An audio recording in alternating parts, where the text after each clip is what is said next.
దైవం మీద నమ్మకం ఉన్న ఒక వ్యక్తికి లక్ష్మీదేవత ప్రసన్నమై, ఇంక నేను వెళ్లాల్సిన సమయం వచ్చింది, రేపటి నుంచి శని రాబోతున్నారు, ఇన్నాళ్ల నీ భక్తికి నీకు ఏదో ఒకటి ప్రసాదించగలను, ఐశ్వర్యమా, ఆరోగ్యమా, అనురాగమా, ఏది కావాలో కోరుకో నాయనా అని అంటుంది.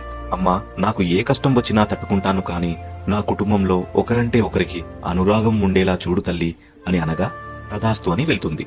మరుసటి రోజు వంటలో అత్తగారు కోడల్ని ఉప్పేయమని చెప్తే చిన్న కోడలు వెళ్లి ఉప్పు వేస్తుంది. పెద్ద కోడలు రుచి చూడకుండా తను కూడా ఉప్పు వేస్తుంది. భోజనానికి వచ్చిన పెద్దాయన రుచి చూడగానే శని ప్రభావం మొదలైందని తెలుసుకొని ఏమీ మాట్లాడకుండా తిని వెళ్లిపోతాడు.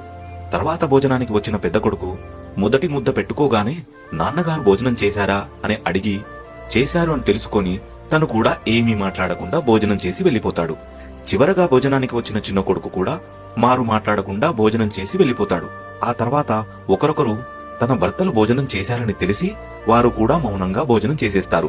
ఇదంతా చూసిన శని ఆ రాత్రి పెద్దాయన దగ్గరికి వెళ్లి, ఇంక నేను వెళ్తున్నాను, ఇంట్లో వాళ్ళందరూ కలిసి కిలో ఉప్పు తిన్నారు, కానీ చిన్న గొడవ కూడా అవ్వలేదు, ఇలాంటి చోట నేను ఉండలేను అని చెప్పి వెళ్లిపోతాడు. ఆ మరుసటి రోజే లక్ష్మీదేవి మళ్లీ ఇంట్లో అడుగు పెడుతుంది.